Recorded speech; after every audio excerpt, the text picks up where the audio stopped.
Welcome back, guys. I'm here with my co-founder, Rebby, for Arsenal Marketing and Sales Collective. For those of you that haven't seen this kind of venture that we started back in January, this episode is to introduce you to us as just people, and then what we're trying to do for the industry. And if you're a creator, or maybe you're in marketing, or you're interested in what it's like, you want to peek behind the curtain of what it is to kind of be in the industry, this episode is definitely for you. I come from more of the marketing creator background. Rebby's more of the sales. So tell them about your background. Yeah, so I started in the industry over 10 years ago, but I started working with Mantis about 8, and I was doing sales. So dealer to dealer, I would go into gun stores and talk to them about the product, educate them a little bit, give them some sales tips and advice. And then from there, it just built into this massive network of people that I know and love. And yeah, it's been great. Absolutely. The people, I think that doesn't get talked about enough. And it's something that Rebby and I really bonded on. We really love the people aspect of this industry. We really appreciate that you can make some really amazing connections. This is an example. I met Rebby. We don't talk about this in a long time. I met her at randomly. We were both working for brands at the time. You were working with Mantis. I was with a brand that actually no longer exists, but not because of me. Anyway, we met at the USCCA, their last actual national conference that I know of in Wisconsin. And I think I came over. I was wearing these terrible leather pants. Mm-hmm. Guys, so awful. They're in the closet right now. I get them out every now and then for Halloween, for the Matrix. Instead of a trade show. Conference. Listen, it was my first, okay? I didn't know what the hell I was doing. Speaking of, we've really found this common ground of wanting to help people succeed in this industry. And, it's interesting. I remember, I don't know how much you want to share about this, but I remember when we first talked about Arsenal, we were dreaming just so big. We had this big general idea about what we wanted to do. Oh, yeah. We had we called them pillars. We had 4 pillars because it was 2 pillars with 2 underneath each or something. And it's really niched down. We finally know kind of what our purpose is within all of that. Mm-hmm. So we felt now's the perfect time to kind of tell you all about that. I think Craig Douglas says it best. She's heard me say this 1,000 times. To call this an industry is to say we have standards and we have very few. So we want to be kind of this force that brings on common ground and standards for both creators and brands to uphold and create more of a just long-lasting, meaningful relationships. That's kind of how I see Arsenal. Would you add anything to that? We don't want it to be a one-time thing with any of these partnerships and relationships. We want to really highlight how people can work together and how all of us can win. Yeah, absolutely. I really love that. And I think our first conversation came from, we were sitting in my living room. You came and helped me on a project. And I was like, dude, being a creator sometimes is so hard. Not only do you have to compete with everyone else, but you have to establish who your audience is when no one tells you how to do that. You have to then create content to appease that audience. You then have to try to find a way to make this make sense for your time, because creating content takes time. And Rebby's kind of started seeing a little bit behind the curtain. She's come and oh yeah, we do content for Arsenal. So she's starting to see how much time and work goes into that. Not that you didn't appreciate it before, but it's really hard to understand unless you're in it. Uh-huh. So converting that amount of effort and production time into a dollar amount for a brand, who freaking knows? There's countless calculators out there based on your engagement and your following, but there's things like exclusivity. There's things various types of deliverables, and then you have to define a rate for all of that, and then you have to negotiate. You have to know how to talk and communicate. Mm-hmm. And vet brands, because you don't want a flash in the pan connection. Yep. You want a connection that's going to last your lifetime as a creator.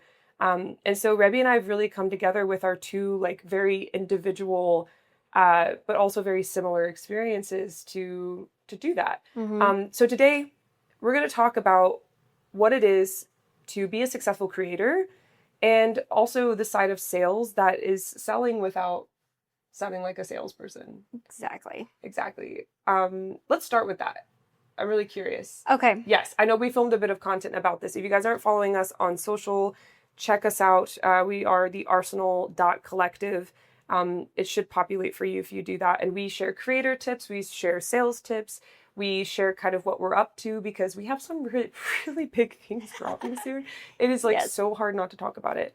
But yeah, what's your secret sauce? You've been in this industry for over 10 years. How do you sell without sounding salesy and losing your audience? So to me, the secret is asking all the right questions to the person you're talking to. Okay. Because if you're not listening to what problems they have, then you can't help provide solutions to them. I love that. Mm-hmm. It sounds really freaking simple, almost like cliche, but would you argue you've seen this work time and time again over those 10 plus years? Oh yeah, if you know me, you know that in group settings, I tend to like have one or two questions and that's about it. Yeah. Good I listener. don't talk as much. I got it covered. Yes. In all our meetings, she's got the explanations down, she's got all of this, and then I ask the pointed questions to make sure we understand exactly what a brand or a creator needs. Yeah. So Yes. it works really well. It does work really well. Yes, I appreciate that. And just kind of like a little bit of founder appreciation. Before Rebby and I even we have an operating agreement. I think all successful relationships in this industry, because there's so much mixture, there's like friendships and work. Like I would absolutely, we are absolutely friends. We are absolutely co-founders. And, we talk about life, but at the end of the day, we have deliverables to uphold. We have expectations to meet. So we have an operating agreement, if anything, to protect each other from ourselves and vice versa. You know what I mean? I work with Lena. We have a contract. There is just like a way that you do this to protect, all parties involved. And then again, like no one really talks about it. And the standard just isn't there. And so, the idea is like we stumbled in the dark so that other people don't really have to. But before we signed that agreement, which basically just outlines our parts in Arsenal, and we read Dare to Lead by Brene Brown, and it was just a book on like vulnerability and courage in the workplace. And it's something I really like about our story. Like I've told a few people about that because I think I see this just succeeding and just never having an end because of like our ability to work together. Despite our little differences of like, you do like to more pointed questions and stuff. And I love to ramble. I love to tell backstories. I love to like, do all of that, but it's really fun. It's good. Yeah. So how would you take sales and apply it to the creator life? Like how can a creator successfully sell, and avoid sounding like they're just reading off of like a website feature list for like, say, a product that they use? So if they're approaching a brand, I like it when they actually ask questions about what the brand is looking for, whether it be educational content, hype content, like what does the brand need essentially? And then once you have that information, you take it and you go through your list in your head of what you're able to provide, how you can provide it, and you wrap them up into a story with you. Like, oh, I really like educating people about the competitive shooting industry.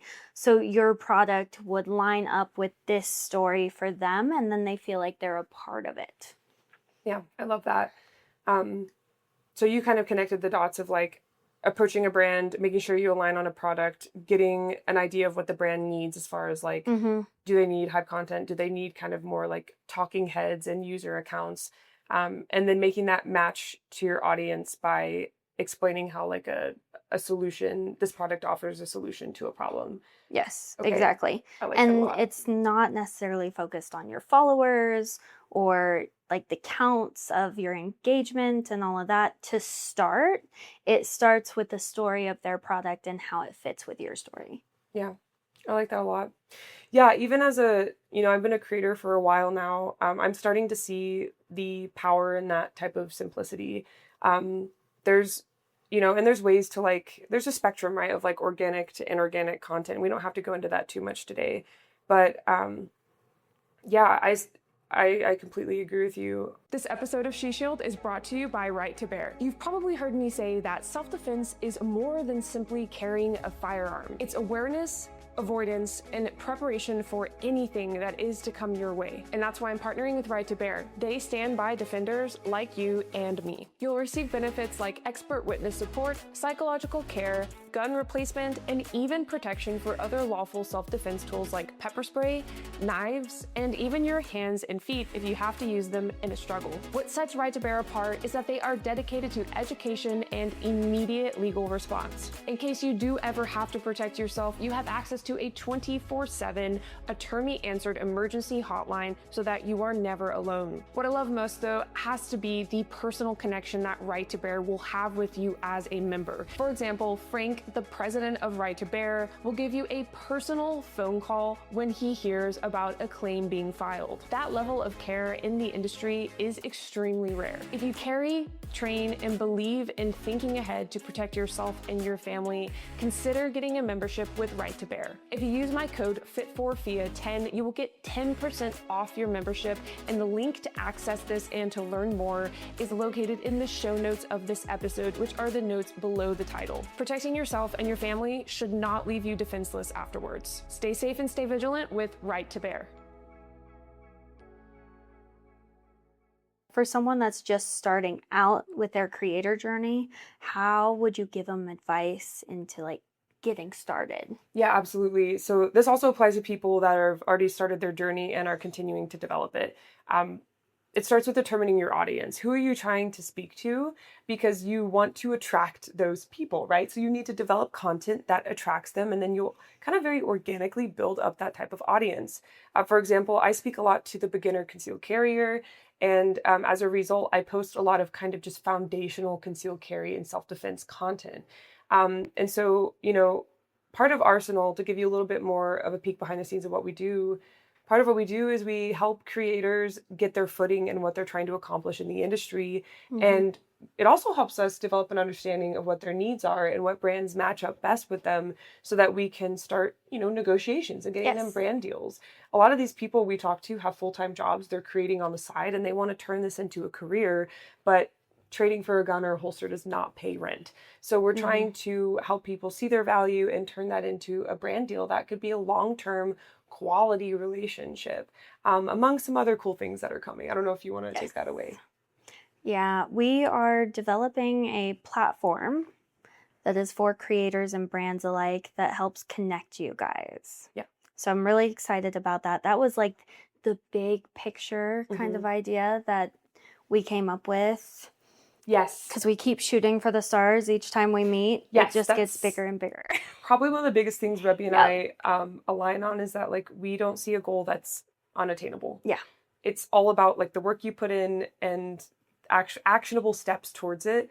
I've never met anyone like me in that sense. And once we met and we talked about it, we were like, we should freaking make this happen. Yes. And we honestly have just been riding on that momentum since.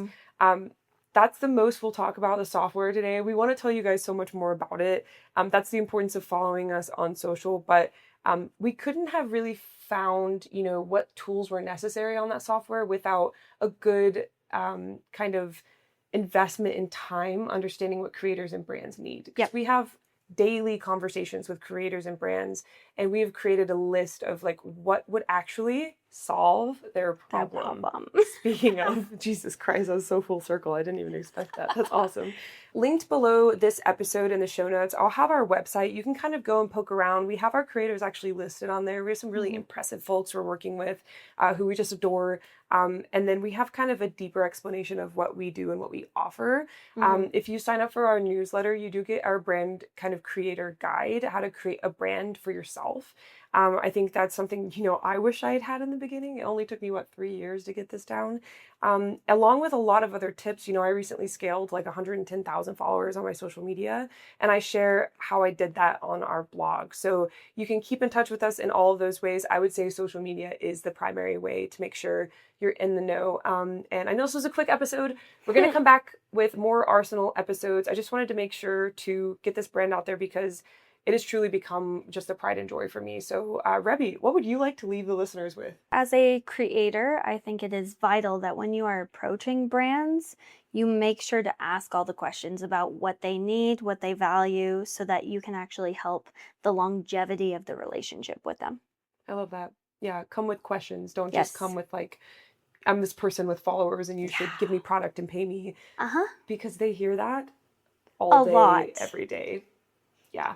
Awesome, Mm-hmm. guys. Okay. Stay tuned. In the meantime, stay safe and stay vigilant.